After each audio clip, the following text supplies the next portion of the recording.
안녕하세요. 조선시대를 대표하는 천재 여류 시인 허난설원의 작품 세계로 여러분을 초대합니다. 27세의 짧은 생을 살았지만 그녀가 남긴 주옥같은 시와 그림은 오늘날까지도 많은 사람들에게 깊은 감동과 울림을 주고 있습니다.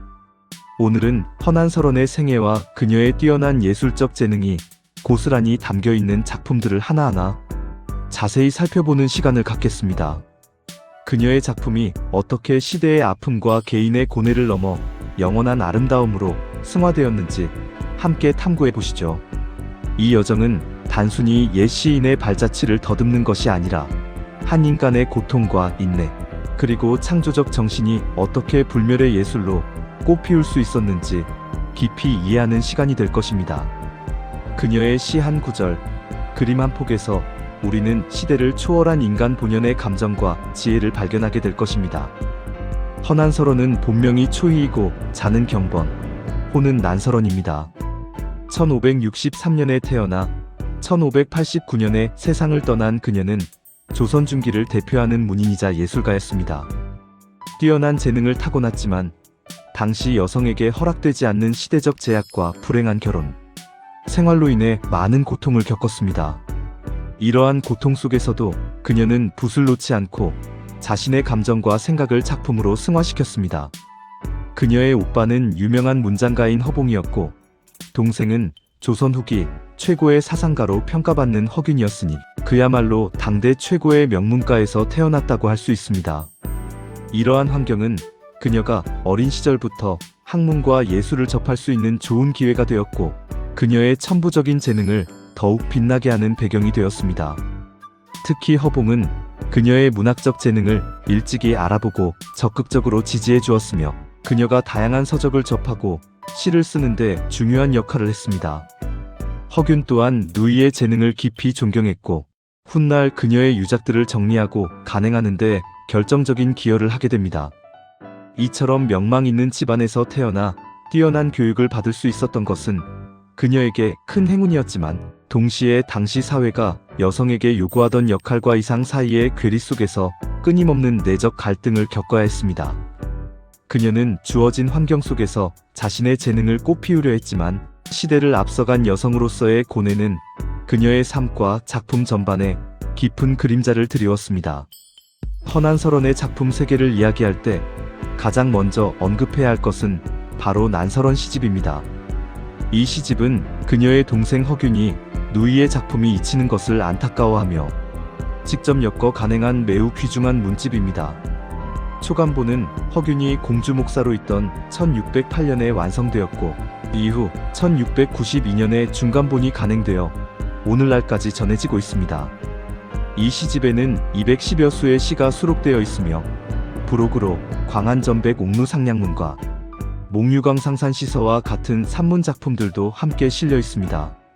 난설원 시집이 없었다면 우리는 오늘날 허난설원의 위대한 작품들을 만나지 못했을 것입니다. 동생 허균의 지극한 사랑과 문학적 안목 덕분에 그녀의 문학 세계가 후대에까지 온전히 전해질 수 있었던 것이죠. 허균은 누이가 세상을 떠난 후 흩어져 있던 그녀의 시들을 수집하고 자신의 지인들에게 보여주며 누이의 문학적 가치를 알리는 데 헌신했습니다. 그는 심지어 명나라 문인들에게 난설원의 시를 보여주었고 그들로부터도 극찬을 받게 됩니다. 이러한 노력 덕분에 난설원의 시는 단순한 개인의 기록을 넘어 조선을 대표하는 문학 작품으로 자리매김할 수 있었습니다. 그녀의 시집은 비단 문학적 가치뿐만 아니라 당시 여성 지식인의 삶과 사유를 엿볼 수 있는 귀중한 역사적 자료로서의 의미도 지니고 있습니다. 이는 허균의 단순한 형제애를 넘어 문학적 가치를 알아보는 안목과 후대에 전하고자 하는 강한 의지가 있었기에 가능한 일이었습니다. 이제 난설원 시집에 수록된 주요 시들을 자세히 살펴보겠습니다. 허난설원의 시는 그녀의 삶만큼이나 다채롭고 깊은 감성을 담고 있습니다.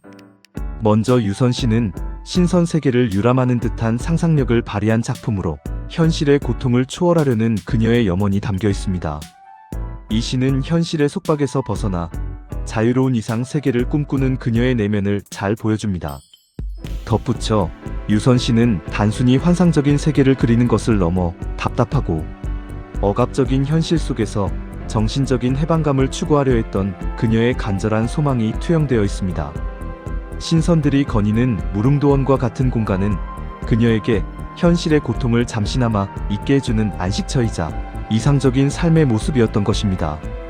반면 빈여음은 가난한 여인의 고단한 삶을 사실적으로 묘사하며 당시 사회의 불평등과 여성의 비참한 현실을 고발하는 작품입니다.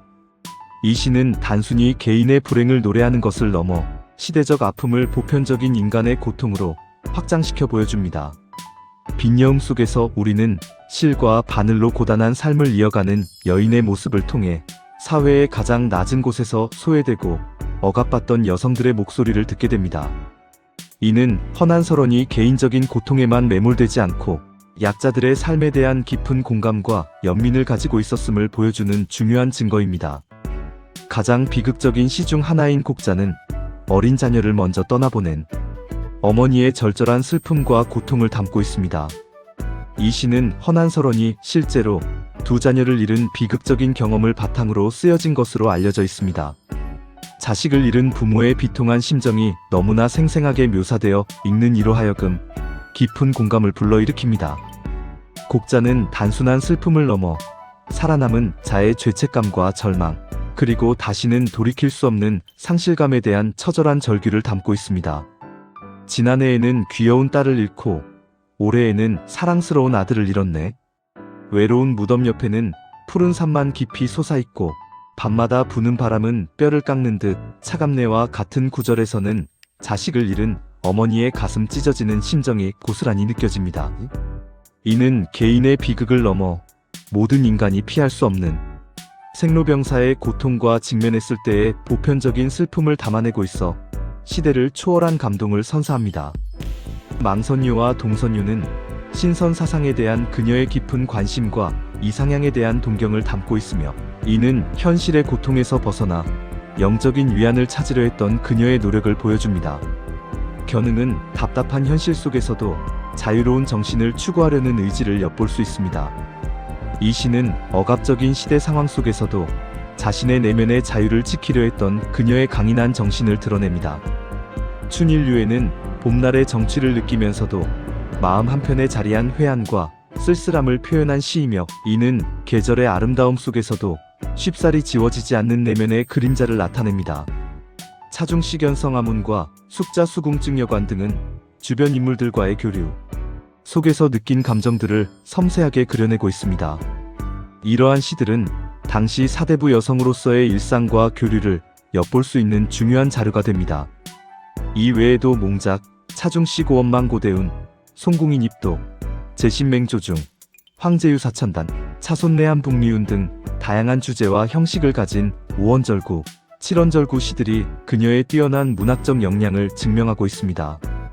특히 칠원절구는 오원절구보다 긴 형식을 통해 더욱 풍부한 감정과 서사를 담아낼 수 있었기에 그녀의 문학적 깊이를 더욱 잘 보여주는 장르라고 할 수 있습니다.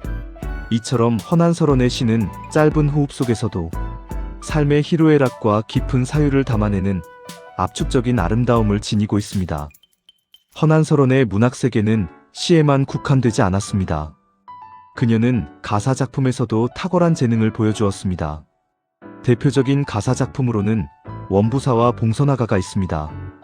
원부사는 남편에게 버림받은 여인의 한과 슬픔을 절절하게 노래한 작품으로 당시 여성들이 겪어야 했던 고통스러운 현실을 대변하고 있습니다. 이 작품은 섬세한 감정 묘사와 서정적인 표현으로 독자들의 마음을 울립니다. 원부사는 단순히 개인적인 한탄을 넘어 당시 유교 사회에서 여성에게 가해지던 억압과 불평등에 대한 저항의 목소리로 해석될 수도 있습니다. 그녀는 한 여인의 비극을 통해 시대의 모순을 고발하고 여성들의 보편적인 아픔에 깊이 공감하려 했습니다. 봉선화가는 봉선화를 통해 아름다움과 소멸의 의미를 탐구하는 듯한 서정적인 가사로 자연을 통해 삶의 이치를 깨닫는 그녀의 깊이 있는 사유를 엿볼 수 있습니다. 봉선화는 짧은 기간 아름다운 꽃을 피우고 지는 특성 때문에 그녀에게는 덧없는 인생의 아름다움과 무상함을 상징하는 존재였을 것입니다. 이 가사에서 우리는 자연의 순환 속에서 삶과 죽음, 그리고 아름다움의 의미를 성찰하는 허난서론의 철학적인 면모를 발견할 수 있습니다.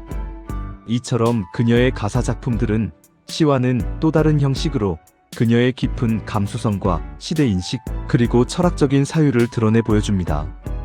허난서론은 문학적 재능 외에도 그림에도 뛰어난 소질을 보였습니다. 그녀의 그림 중 현재까지 전해지는 것으로는 앙감비금도와 묵조도가 있습니다. 앙감비금도는 그녀가 유년 시절에 그린 것으로 알려진 산수화풍의 그림입니다. 놀랍게도 이 그림은 조선시대 회화사에서 소녀가 그림 속 인물로 등장하는 최초의 그림으로 평가받고 있습니다. 허엽의 12대 종손이 소장하고 있는 이 그림은 단순한 소녀의 그림을 넘어 당시 회화사의 중요한 지점을 보여주는 작품이라고 할 수 있습니다. 그림 속 소녀는 하늘을 올려다보며 새들을 바라보고 있는데, 이는 허난서론이 현실의 답답함 속에서도 자유로운 이상을 꿈꾸었던 자신의 내면을 표현한 것으로 해석되기도 합니다. 이러한 해석은 그녀의 시에서 나타나는 신선 사상이나 이상향에 대한 동경과도 일맥상통하는 부분이 있습니다. 묵조도는 먹으로 그린 새 그림으로 간결하면서도 생동감 있는 묘사가 인상적입니다. 이 그림에서는 대상을 간결하게 포착하고 그 본질을 표현하려는 그녀의 뛰어난 관찰력과 표현력이 돋보입니다. 이러한 그림들은 허난서론이 단순히 시인으로서뿐만 아니라 다방면에 걸쳐 뛰어난 예술적 재능을 지닌 인물이었음을 여실히 보여줍니다. 그녀는 문학과 그림이라는 서로 다른 매체를 통해 자신의 내면 세계와 시대적 상황을 표현하려 했던 진정한 예술가였습니다.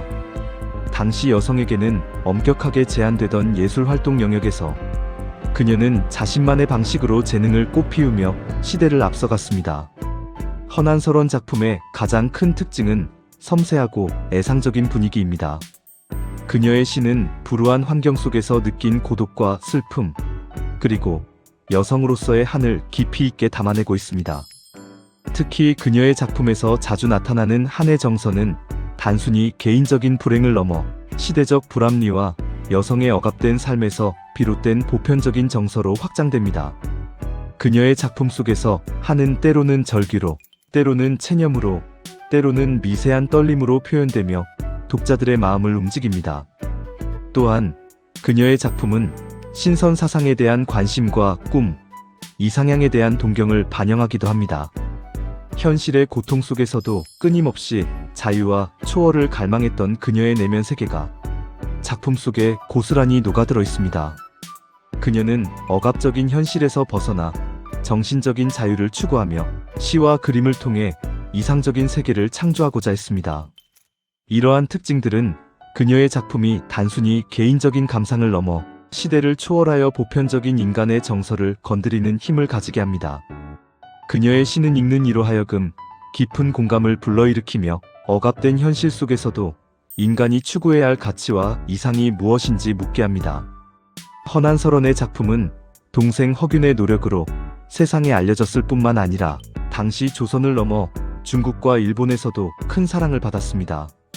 특히 중국에서는 그녀의 시집이 간행되어 많은 문인들에게 회자되었고, 그녀의 문학적 명성은 동아시아 전역으로 퍼져나갔습니다.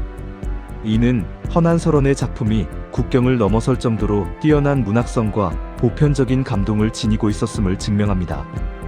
명나라의 저명한 문인 주지번은 그녀의 시를 기이하고 절묘하다고 극찬했으며, 다른 많은 학자들도 그녀의 문학적 재능에 깊은 감탄을 표했습니다. 심지어 그녀의 시집은 일본에서도 간행되어 널리 읽혔는데, 이는 그녀의 작품이 단순한 유행을 넘어선 보편적 미의식을 담고 있었음을 시사합니다. 한 여성 시인의 작품이 당대 동아시아 지성계에 이토록 큰 영향을 미쳤다는 사실은 그녀의 문학적 위상이 얼마나 높았는지를 웅변합니다. 허난서론은 당시 여성에게 허락되지 않던 문학적 재능을 마음껏 펼치며 시대를 넘어선 예술혼을 불태웠던 진정한 선구자였습니다. 허난서론의 삶은 비극적이었지만 그녀가 남긴 작품들은 시대를 초월하는 아름다움으로 오늘날까지 빛나고 있습니다. 경기도 광주군 초월면 지월리에는 그녀의 묘가 일찍 죽은 두 자녀의 묘와 함께 자리하고 있습니다. 그녀의 작품을 통해 우리는 시대를 앞서간 천재적인 예술가의 고뇌와 열정, 그리고 시대를 뛰어넘는 보편적인 인간의 감정을 느낄 수 있습니다. 허난서론의 작품은 오늘날 우리에게 많은 것을 생각하게 합니다. 시대를 비판하고 개인의 아픔을 예술로 승화시키며 영원한 아름다움을 추구했던 그녀의 삶과 예술 정신은 우리에게 깊은 영감과 감동을 선사할 것입니다. 그녀의 시 한 편, 가사 한 소절, 그림 한 폭 속에는 고통스러운 현실 속에서도 좌절하지 않고 자신의 예술 세계를 굳건히 지켜냈던 한 인간의 위대한 정신이 담겨 있습니다. 이 짧은 생애 속에서 그녀가 이뤄낸 문학적 성취는 단순히 조선시대 여성 문학의 한계를 넘어 한국 문학사 전체에 길이 남을 빛나는 유산으로 자리매김하고 있습니다. 허난서론의 작품은 앞으로도 계속해서 많은 사람들에게 읽히고 연구될 것이며 시대를 초월한 감동을 선사하며 영원히 기억될 것입니다. 그녀의 예술혼이 우리에게 전하는 메시지는 시련 속에서도 아름다움을 창조하고 고통 속에서도 희망을 노래할 수 있다는 인간 정신의 위대함을 말해줍니다. 허난서론의 삶과 작품을 통해 우리는 진정한 예술의 의미와 불멸의 가치를 다시 한번 되새기게 됩니다. 앞으로도 허난서론의 작품들이 더욱 많은 사람들에게 읽히고 사랑받기를 바라면서 오늘 이야기를 마치겠습니다. 감사합니다.